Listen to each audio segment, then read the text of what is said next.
Oh, hi, I'm the True Wise Gamer. Give me off my vast knowledge so you may understand games a bit better. When I talked about the third birthday, I basically called it a tragedy. Well, at least I thought I did. I didn't do it so well.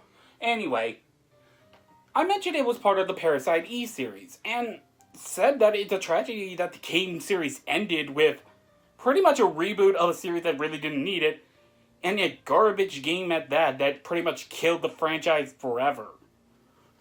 It's really sad. So pretty much the only reason why I decided to review the first game was so that we can all just say, the damn obvious. That, yeah, this game's good, and they really didn't need to change it for the sequels. To go on a minor rant, it's really odd how designers feel like they have to change stuff for some arbitrary idea of you can't do the same thing twice. Even though this is video game, where that sort of thing is actually okay, provided you're actually fixing some of the game's real issues. I mean, for God's sakes, FPS games have been using the same control style for a literal year, with no one really complaining about it. Or more than that, anything past some few years ago are terrible because reasons. It's like what happened with turn-based RPGs. They just say that we can't use them anymore, even though it's a fine genre that has issues, but literally every genre does. And I honestly cannot understand why. It's not like the genre is wrong or anything, it just has elements that you just have to get over. Anyway, I'm sorry for the rant. It's just that I saw this article and it really did piss me off. And it really does tie into the review very well. Because nowadays, you can't make this sort of game anymore, which is really sad. But enough rambling, let's actually talk about the game itself. The game is actually based on the book of the same name, done by Hideki Sana, who, with his knowledge of medical science, made it actually interesting with some interesting concepts. Though what's odd to me is that they chose to make it a semi-sequel to the book. Not an adaptation of it, but a straight-up sequel. Well, straight-up sequel is not the key term, more semi-sequel like I said, but we'll get into that in a bit. So, we might as well talk about Parasite Eve. The game begins on Christmas Eve. Ah, dang. Well, did this way too early, but I've been holding on to this footage for a while, so bugger it. We were introduced to our main character, Aya Brea, NYPD, who is out on a date with a random guy who basically just hounded her to get a date and just decided, fuck it, might as well, since she did actually want to see an opera that day. I do wonder though, is this opera actually based on a real one? I know it's not real, but has some elements that are based on a real one. Though that even hardly matters, as we won't be able to see the end of it as, well, everyone gets set on fire. Everyone except the main singer, who stares at Aya for a bit before setting more people on fire. As everyone's trying to leave, Aya decides to pull out a gun and run after her, like a badass. While trying to fight her, her body suddenly feels burning as she begins to form actual new powers on the battlefield. But it's not enough to stop Eve, the singer, who at this point is just playing with Aya as she just leaves. As Aya tries to follow her through a big hole where she jumps down, which leads into the most unbelievable part of this game, if I must be honest. That being her heels not breaking at that height. When will games have true realism, my friends? We will never know. While down there, she finds some rats. Well, it's New York, so yeah, it's a hellhole anyway, so why wouldn't rats be here? Which after appearing, begin to mutate into these abominations due to the villain's machinations, which we'll get into in a bit. This is where most people actually mention that this was the first Square Enix game to have an M rating, which I'm more confused by because have you seen the other past games they have ever made? They're a bit graphic too. Granted, not to a visceral level, but content-wise. I mean, for God's sakes, in Final Fantasy VI, a character literally tried to do the suicide. I'm just saying. This is also where the gameplay begins, and this is where I'll actually just mostly talk about it all, and just sprinkle in some more detail throughout the plot. Okay? Okay. So you see, combat is actually more active. We can actually move around in an area, as we're able to actually dodge our foe and be able to plant shots with our gun at a moment's notice. There is a small selection of firearms, which is confusing, but at the same time understandable. So let's actually explain the weapons for a bit. You have your normal pistol. Very weak in general, not too weak, but weaker than most weapons. But do have a faster recharge time, which recharging your AT bar, so that way you can actually do more stuff in battle. Rifles are the opposite. They have more power and more range, and I mean way more range, but take a lot longer to set up, which is an issue since the game does leave you defenseless while you're shooting. So more times than not, they are a risk, but overall, as long as you're still paying attention to your surroundings, you'll be fine. There's also the grenade launcher, but honest to goodness, there is barely a difference with them since they barely feel different, and I'll get into their use in a moment, but they are just that bad. They basically take the problems of the pistol and the rifle together for some reason and add nothing more. There are also machine guns, but in theory they're supposed to be okay, but most have random attacks which just makes it hard to use and it flicks you around every time to every sort of foe, meaning that it's taking a little longer to actually do anything, thus, getting more hit. There was also a shotgun, but I only ever found the one, and we'll get into that in a bit. There's also a rocket launcher, and I do mean just the one, but I hardly ever used it because there's barely any ammo for it, thus I mostly forgot about it.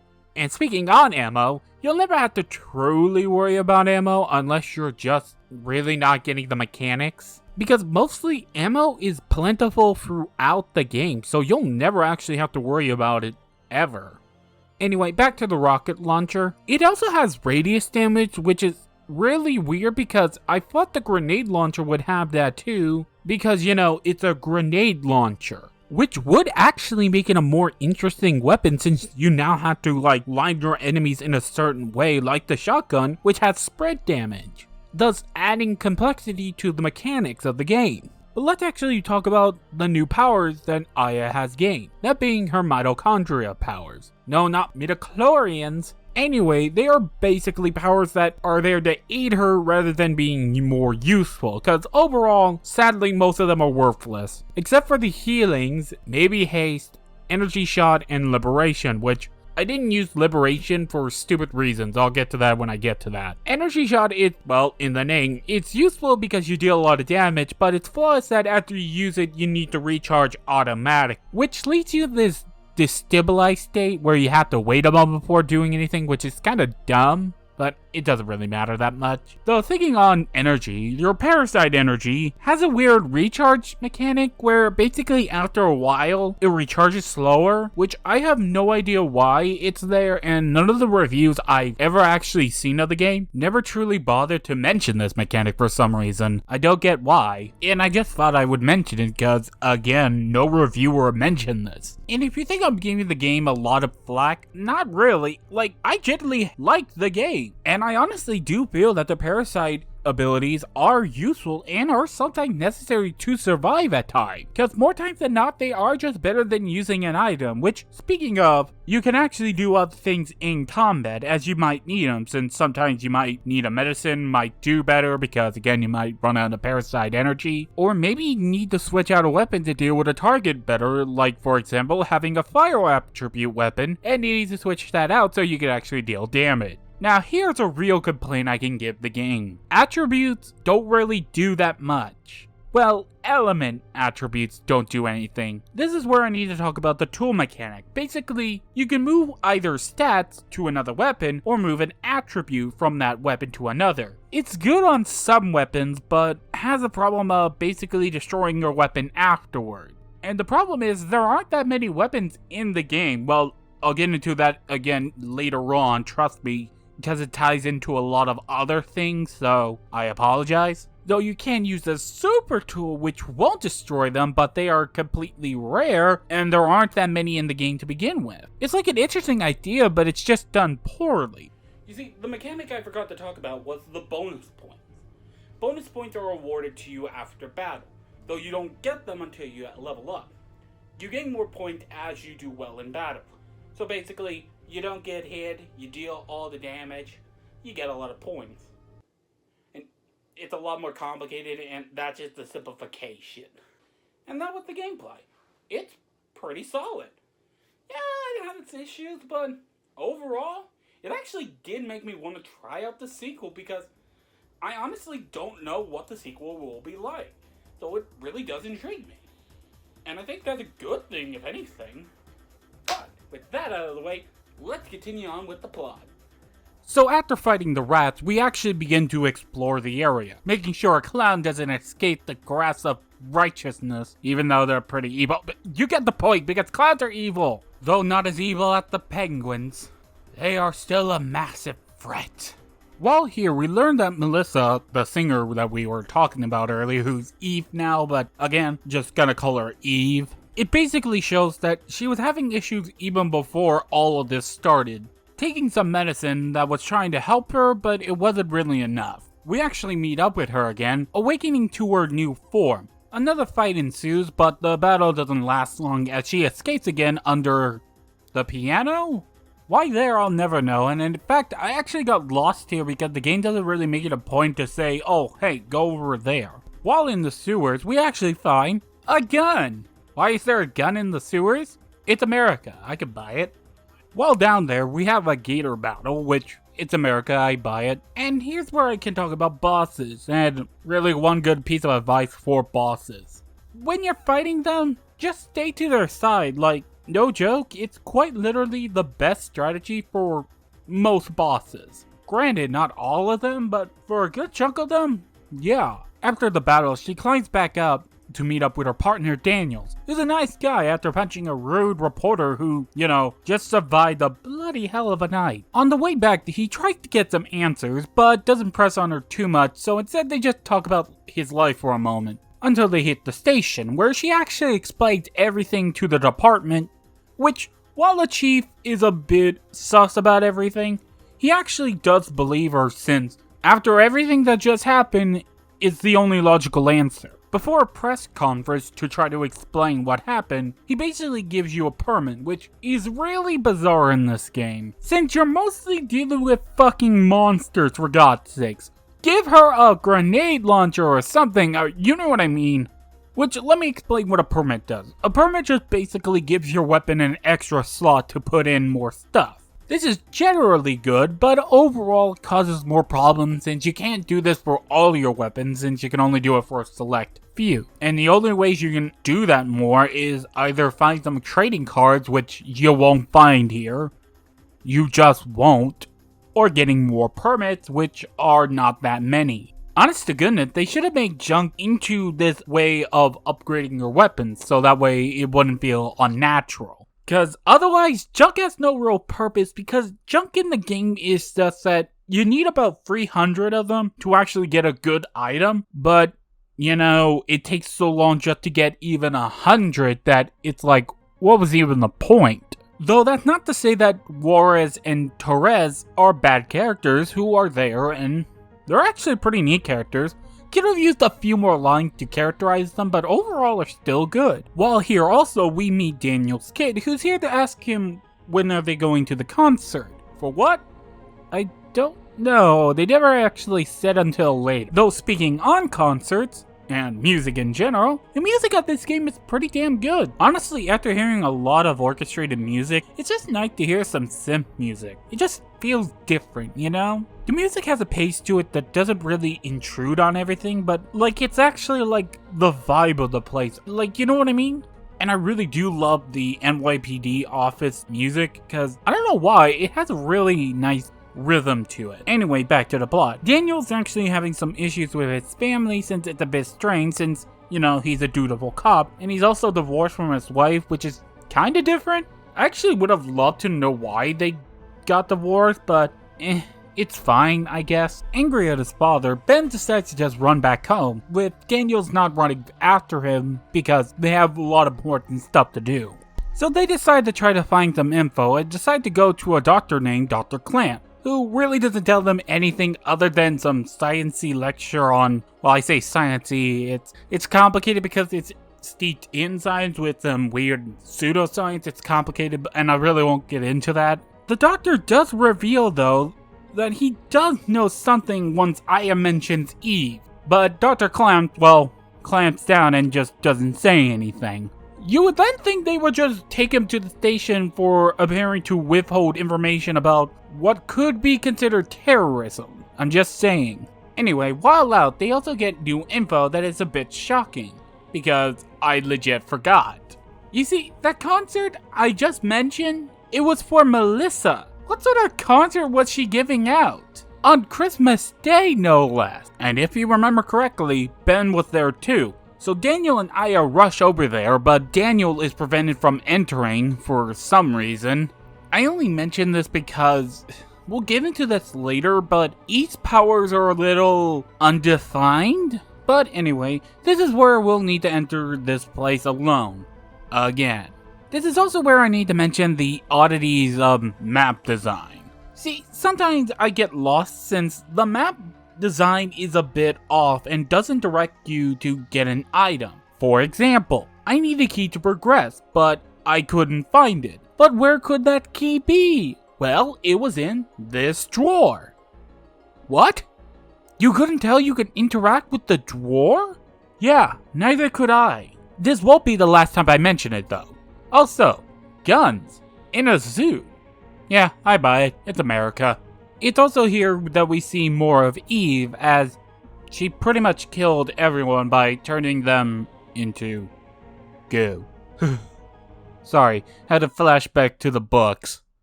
Let me tell ya, some stuff happened in that was not really cool with goo.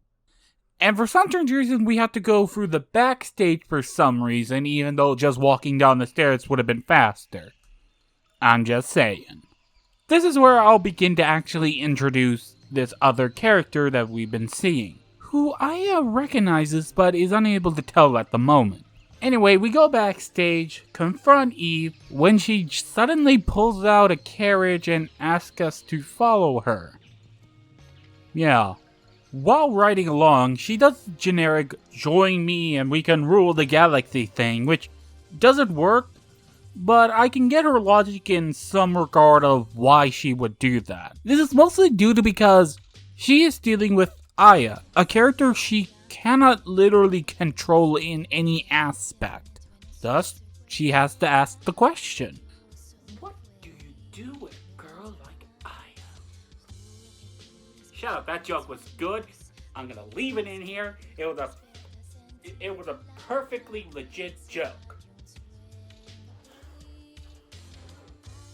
Wait, I feel like I'm forgetting something. What am I forgetting? Let's talk about something that's more interesting. Ben. There's actually no one that's ever really asked the simple question of, how in the hell is Ben okay when everyone else was controlled? Because I watched a lot of reviews and none of them actually mentioned this part. I mean, I don't really have much of an issue because I kind of retcon it as that Ben's mitochondria are not developed enough for Eve to control. That is my only guess. And even then, it's flimsy. But anyway, Daniel finds him and he kind of realizes, oh shoot, they're all dead, including his ex-wife. Which, this part really wanted me to, know why they got separated. And actually, to talk about the story for a moment, I want to state for a matter of fact that this story is good and I am enjoying. I'm just pointing out these weird minor things that could have been improved on an otherwise great game. Daniel leaves with Ben so that they can get to safety, knowing that Aya can take care of herself. While at base, he learns that the city is getting an evacuation order, which I'm a little laughing at because it's New York. It's mostly here to explain why the city is empty. Though this won't stop one guy from trying to enter the city, even if he's stopped by a racist cop, which is sometimes an oxymoron, but hey. And he's also out of nowhere set on fire. How and why? No idea. Though this is how the man will get inside. This guy is Dr. Maeda. During his time trying to investigate, he actually finds Aya and takes her to an abandoned building so she can rest. You might be wondering, what does he want? Well, he's actually investigating, since he heard about the mitochondria. Since he has also heard of the mitochondria incident in Japan. As I mentioned in the beginning, this game is a sequel or semi-sequel to the book. It actually explains basically the bullet points of what happened, and it actually does a good job. To elaborate on that, The original Eve, and mind you, this is some other Eve we're dealing with in this game, by the way. They're just both called Eve.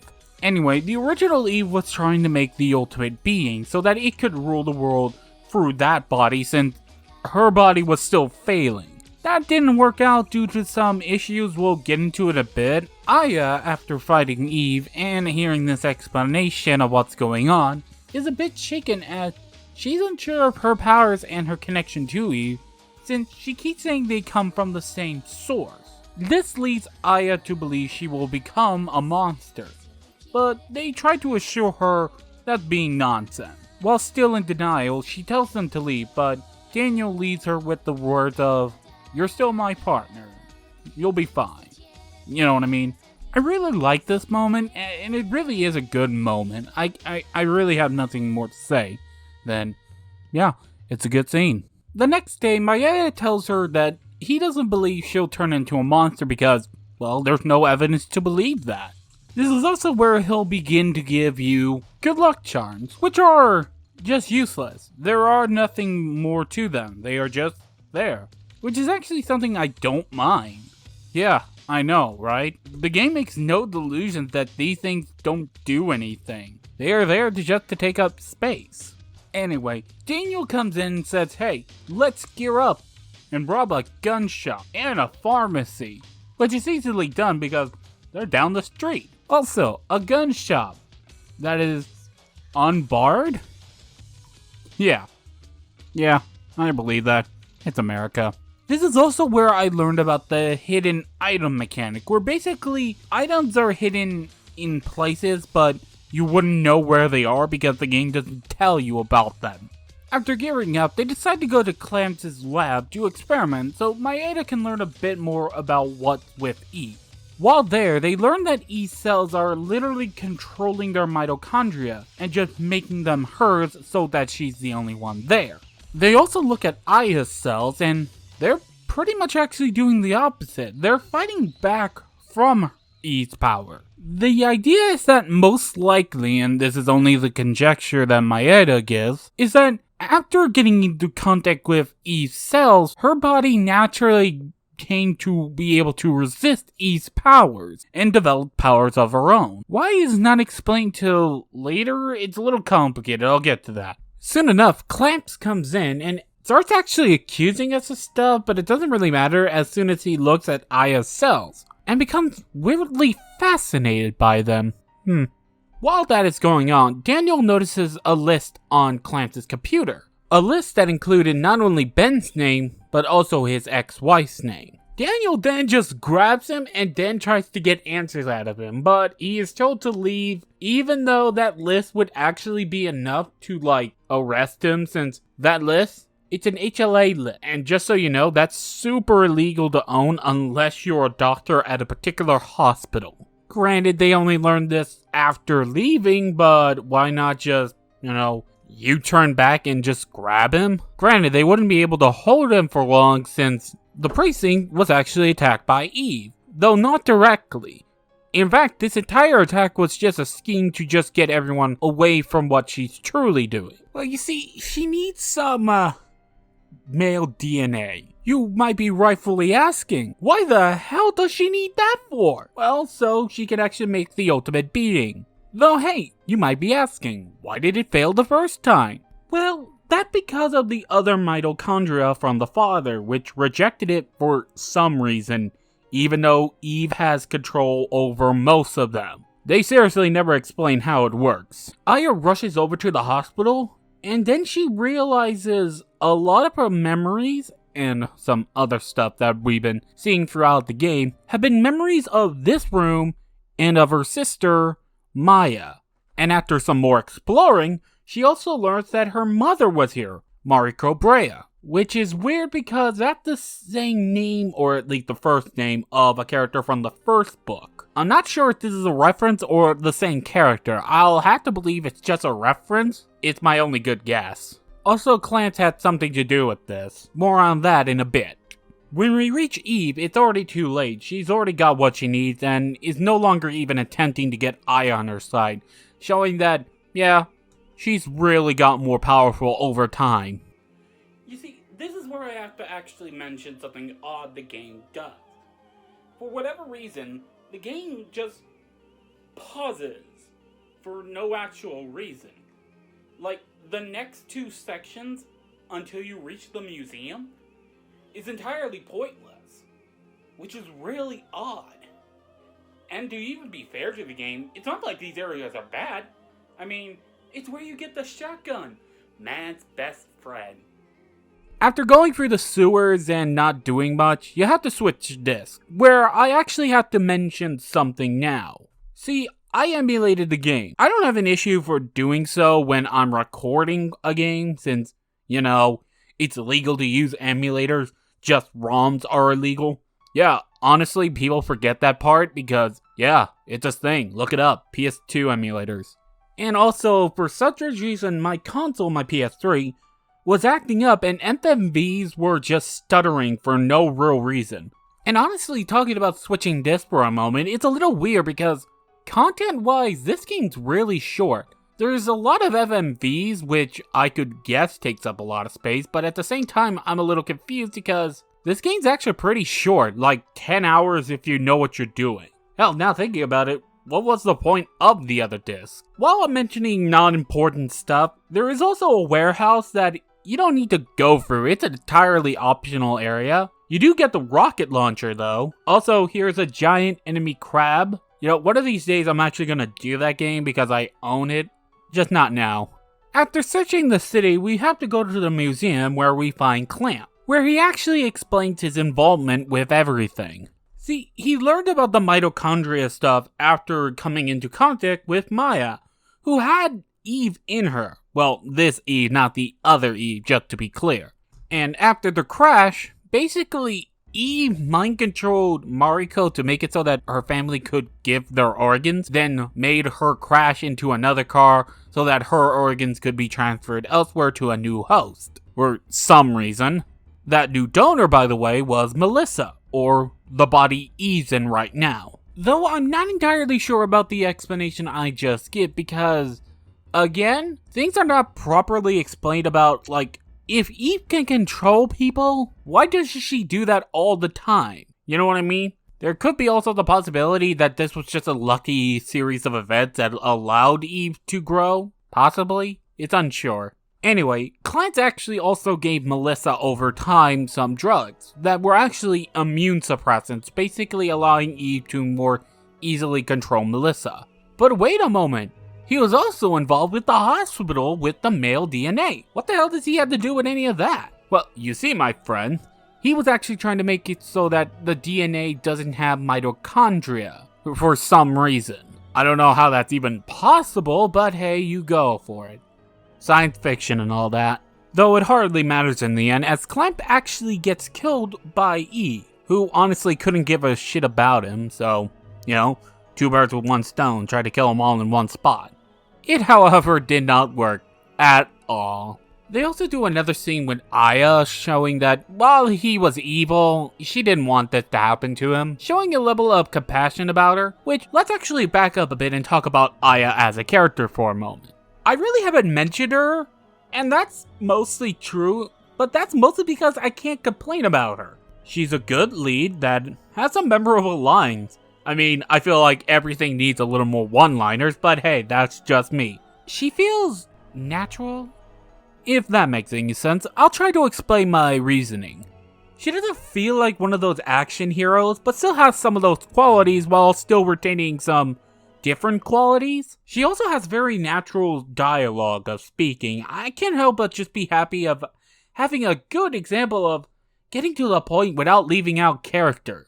Cause I can straight say that this cast is good and not a bad one. Well, except maybe Torres with this dumb line, but you know, it makes sense for the character in a way. And I cannot tell you how many games have the issue of conveying characters through a few words. I mean, it's nice to have a character have a long-winded speech about some things about their character when it fits, but more times than not, if it doesn't, it feels off. I'm sorry about that. Continuing on, we actually soon find Eve, who's waiting for the ultimate being to be born, and decides to call out the Stay Puft Marshmallow Man, Ugly Cousin. Did not think I would be using that in my script. It grabs Eve and takes her to the Statue of Liberty, with Aya trying to pursue her. This is where the captain comes in. He's been a character on the back burner, like, he wasn't never taking front seat, but sometimes we would pull back to him. The captain basically gives her a helicopter and tries to take down the monster because she can't be controlled. How is again not explained, but whatever. So she uses it to destroy the monster. She also decides to just jump out and fight Eve on her own, which she finally destroys Eve. Which in retrospect is actually quite easier than some of the other boss fights before, but The day is saved as you return to the ship with everyone, and oh yeah, right, I need to mention this. If you're planning on doing EX mode, please place everything in storage except the gun and armor you want to engrave, because I'll explain later and it's really dumb that you have to do this. Aya decides to go outside for a moment to get some fresh air and, see the sunrise. But it's actually not over yet. As while they defeated Eve, they were unable to stop the ultimate being from being born as it makes its way to the ship, while also setting fire to the other ship somehow, even though they're made of pure steel. The other tried to leave while Maeda's trying to actually give her something, but Daniel ain't having it and takes him onto the chopper so they can escape. Aya will then have to fight a 4-stage boss battle, which is actually easier than Eve, which is even more weird. I mean, stage 2 is annoying because it separates into 2 beings, but as long as you focus on the being itself, you'll be fine. It's also here where I used Liberation, where it's basically a broke mood that basically destroys all boss battles in general. The only reason why I never used it was because it used up all of your energy, thus why I never used it. The fourth form is just mostly a gimmick fight until we learned that Maeda was trying to give her bullets with her DNA so that she could actually, defeat it. However, they're too high up now to give it to her. So Daniel decides to be a badass and not only jump out of a helicopter without a parachute, but also get close enough where he's actually being caught on fire, where he throws her the bullet, hitting the cold ice water, and lives. What a badass. After grabbing the bullet, she quickly defeats it, and this is where I have to talk about the worst part of the game. Like, this part was genuinely one of the worst parts of the game, bar none. So, what's wrong with this next section I'm about to go through? Basically, it's a chase section. Basically, you have to run into the ship and blow it up. Problem is, the ultimate being's following you and now it's a one-shot for some reason. And if you don't know, I despise one-shot enemies on principle because you can't even say before so. Meaning, if you fuck up, you not only have to watch the FMV cutscenes again, but have to do the 4-stage boss battle again, even though they're easy as hell. And not only that, you have to go through a ship blind. Again. One shot. I did this fucking 10 times. Screw this entire segment in general. Who designed this? It doesn't matter. You blow up the ship, how it's destroyed, I don't care. It's dead. It's done. We reach shore with the others as they think over it all, and Maeda then tells her something about another operation that Aya had with her sister. That due to an eye infection in her eye, they placed some of her sister's eye in her, thus why she could get those powers, and he assumed that they just went in a different path and decided it's fine where it is. Somehow. Anyway, time passes as they go to another opera since, it'd be nice to see one. Actually saw one while I was making this video. It was pretty nice. And while they think about what happened and focus on the now, the show begins and the lead singer comes out. Something strange happens. Aya suddenly stands up as everyone's eyes becomes red as the screen goes to black. A lot of people don't get the ending, including myself, because I agree that it's honestly a very confusing ending. The one interpretation I've never heard of is it's the stock horror ending. The horror is still out there, it will come again if no one can stop it. You know what I mean? No one I've seen review this game actually talk about it in that aspect. There is also one I remember reading on GameFAQs, and I can't find it anymore for some reason. It's that basically it's Aya telling the other mitochondria to not do shit. Which kind of works. I mean, it makes sense for the sequel a bit, but And with all that said, what? But, oh, yeah, the EX game, yay. Don't do it, it's worthless. EX game. I honestly didn't play much of it since it is really boring and unnecessary. EX mode really confuses me since everything you store is carried over, but not your inventory. I don't get why. It made me actually lose my rocket launcher and my freaking glorious shotgun. What the hell? Basically, EX mode is just a hard mode of the game with the Chrysler building as the super dungeon, with a super boss, and honestly, I don't care to do it because it just gives you another ending which is non-canonical likely. Again, nobody knows for sure. But at the end of the day, what do I really think about this game? It's pretty good. Yeah. Sure, I have my issues, but they were always outweighed by the good in this game. The graphics are nice, they give a good quality to it all. Sure, they're a bit aged, but, that's like really not even a good critique. But anyway, the music is quite good, and I really did like listening to the soundtrack while I'm editing. The gameplay, it's still solid. While it still has its issues that can be refined, it's still overall still enjoyable. Plus, with the short experience, it's pretty much worth your time. It's not going to waste your time with frivolous shit other than the weird pause section. And even then, the areas are still good. So, what are we going to do next time? Well, I'm going to do another obscure game. And sadly, while I'm not going to be the first one to review it on YouTube, I'll be the first one to actually review both games and actually give them a proper review.